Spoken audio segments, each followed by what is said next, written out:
Assalamualaikum warahmatullahi wabarakatuh. Yang terhormat Bapak Amin selaku dosen pengampu mata kuliah biokimia. Di sini kami dari kelompok 7 akan membahas materi tentang enzim yang terdiri dari pengertian, struktur, dan tata nama enzim. Anggota kelompok kami terdiri dari Sarah Nabila Laila dengan NIM I1C022014, Sarah Nur Najifadia dengan NIM I1C022020, Najwa Malika Paramita dengan NIM I1C022024, Afza Fandra Hanandika Rafifi dengan NIM I1C022060, Nur Khlaswana Diva dengan NIM I1C022072, dan Merlina dengan NIM I1C020014. Enzim merupakan biomolekul yang memiliki fungsi sebagai katalis yang ada pada suatu reaksi kimia. Katalis adalah senyawa yang mempercepat proses reaksi tanpa habis bereaksi. Jika zat ini tidak ada, maka bisa menghambat aktivitas yang terjadi pada organ tubuh. Selain itu, enzim disebut sebagai biokatalisator yang memiliki peran untuk mempercepat reaksi-reaksi biologi tanpa adanya perubahan struktur pada kimia. Nah, pada reaksi ini, substrat sebagai molekul awal reaksi dan enzim yang mengubah molekul tersebut menjadi molekul-molekul yang berbeda. Hal ini disebut dengan produk. Secara umum, semua proses biologis membutuhkan enzim untuk keberlangsungan dengan cepat. Menurut Kuhne 1878, enzim berasal dari kata in dan zim, yang berarti sesuatu di dalam ragi. Enzim merupakan suatu protein yang berupa molekul-molekul besar. Pada enzim terdapat bagian protein yang tidak tahan panas yaitu disebut dengan apoenzim. Sedangkan bagian yang bukan protein adalah bagian yang aktif dan diberi gugus prostetik.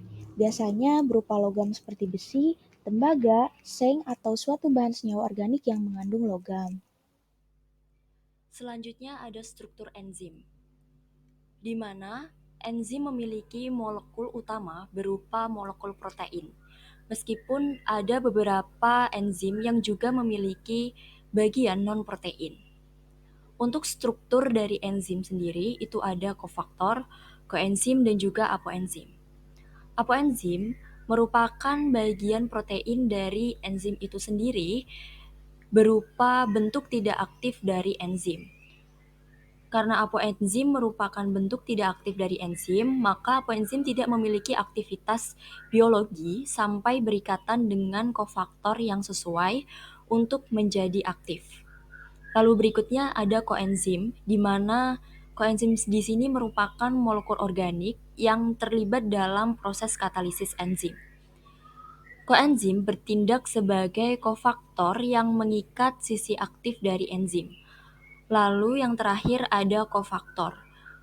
Kofaktor merupakan bagian dari enzim berupa ion logam atau molekul organik.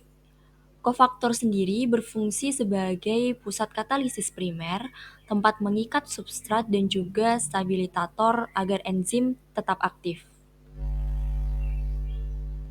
Baik, selanjutnya itu ada struktur tersier dan quaternar. Untuk struktur tersier ini memiliki 3 dimensi yang kompleks. Hal ini sangat penting sebagai penentu apa fungsi dari enzim tersebut. Selanjutnya itu ada struktur quaternar. Di beberapa enzim ini terdiri dari subunit, beberapa rantai polipeptida, dan juga subunit yang berbeda atau identik. Selanjutnya itu ada active site. Active site ini sebagai tempat bertemunya enzim dengan substrat. Nah, di sini juga sebagai tempat terjadinya proses katalisis atau reaksi katalisis. Tata nama enzim. Yang pertama ada oksidoreduktase.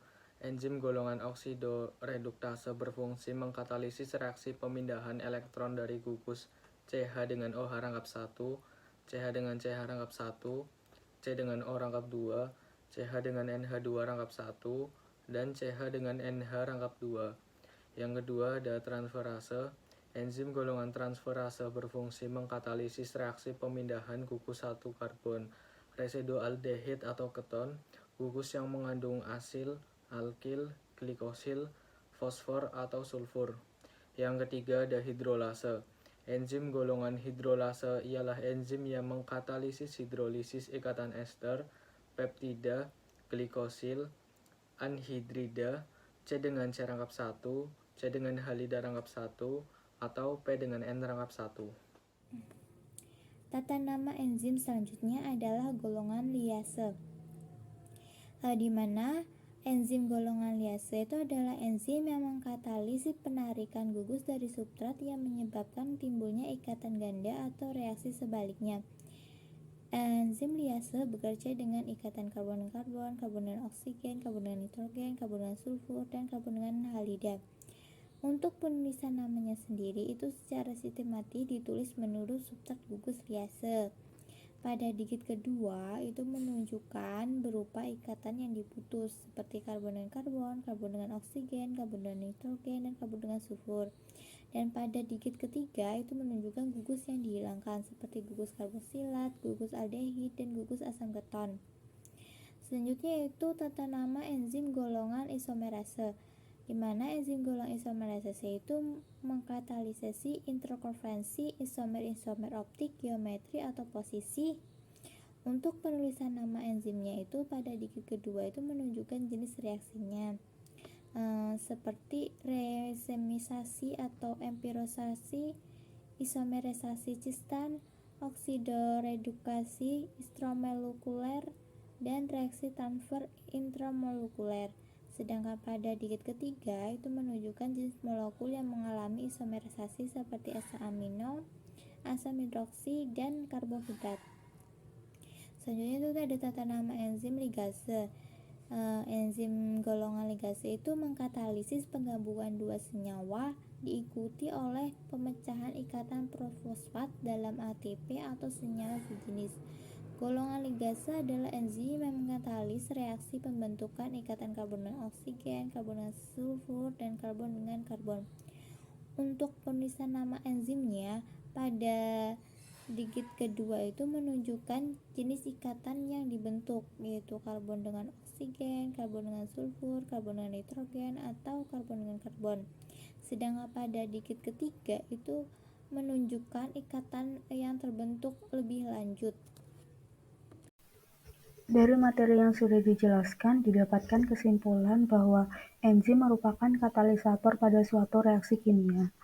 Struktur enzim terdiri dari kofaktor, koenzim, apoenzim, struktur tersier, struktur kuartener, dan active site yang memiliki fungsi masing-masing. Tata nama enzim dibagi menjadi beberapa golongan, di antaranya oksidoreduktase, transferase, hidrolase, liase, isomerase, dan ligase. Demikian pemaparan materi tentang pengertian enzim, struktur enzim, dan tata nama senyawa enzim yang telah kelompok kami jelaskan. Terima kasih. Wassalamualaikum warahmatullahi wabarakatuh.